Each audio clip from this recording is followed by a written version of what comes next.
So this next question is asking about predictor tools, right? Is the Triangle IP tool has an add-on tool, and it also underpins a lot of the other features that we provide, the deep analytics insights that we provide about your portfolio. But these predictor tools, sometimes they're called Art Unit Predictor, and Art Unit is just a grouping of examiners. They divide the 8,000 or so examiners into little working groups, typically around a technology or group of technologies. So there'll be somebody that deals with GUIs for telephones, right? And there'll be somebody that deals with filters for 5G, right? And it's just a group of people that work on those patents as they come in. And it's an ever-changing landscape. New art units are being created. Some are shrinking or largely disappearing. And it's really a function of what the stakeholders are filing their patents on dictates what's going on in those art units. Well, as it turns out, different examiners treat cases much differently. So there's some art units that are notoriously difficult to get a patent in, like 10% allowance rate. I had an examiner the other day.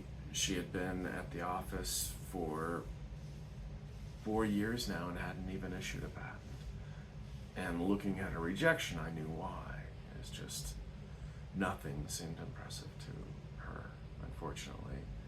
And her reading of the law was a little jaded, in my opinion. That's about all I'm willing to say. But nonetheless, she has a 0% allowance rate. So, you can use these predictor tools to look at where you might land at the patent office for a particular idea, and then you can reconsider. And some of the hardest patents to get are some of the most valuable patents.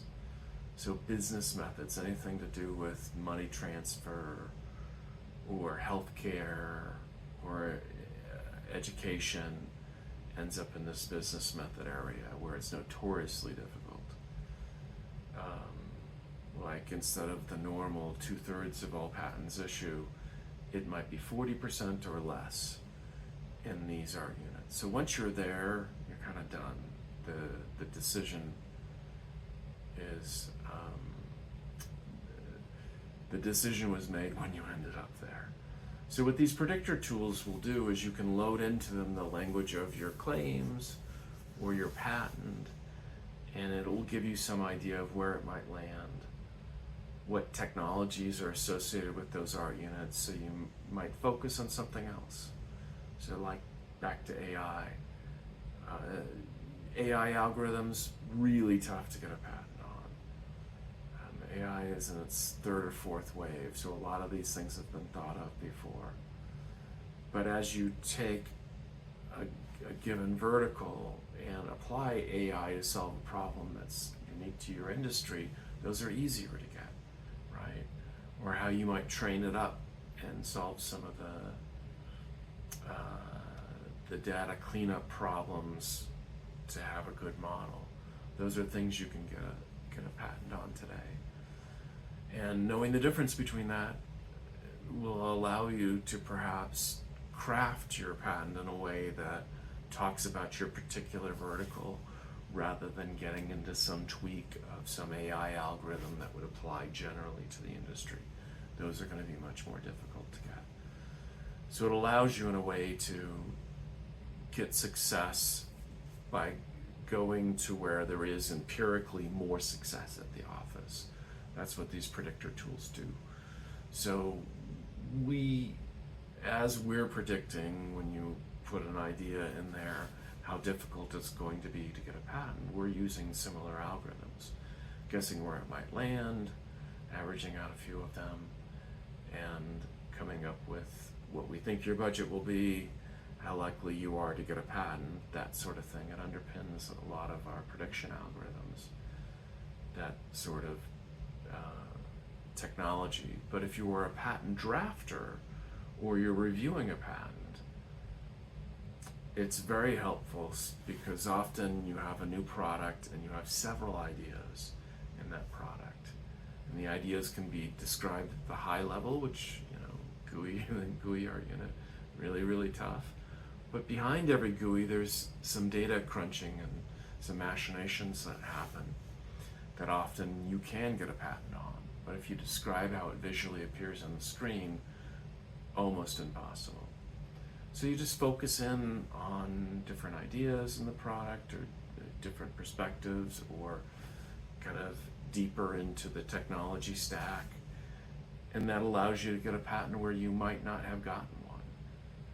Because I'll tell you, with that case I mentioned earlier, where the examiner is never allowed a case, I've gone back to the client already and said, look, we're not going to get this patent. We can keep trying. We may be the first one that she deems worthy of a patent, but it just is going to be a tough battle. And if the case is very important, we might go ahead and do that. We might just keep fighting. Or we might let it go. I have one client that does it. The second it gets to a bad examiner, they pull the plug.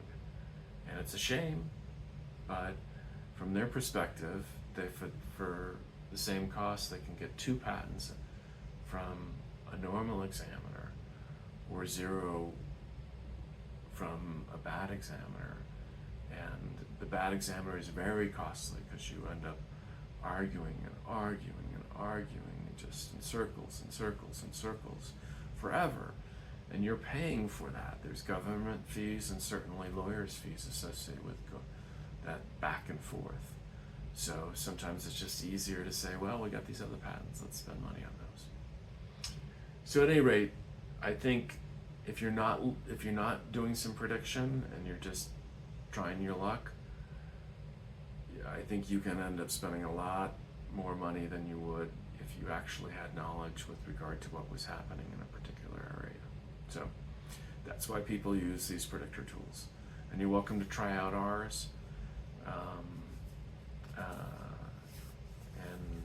and see if that's helpful to you. But really, there's a half dozen people that offer this sort of thing today. So at any rate, if you have any follow-up questions, you can leave them in the comments below. Don't forget to like and subscribe.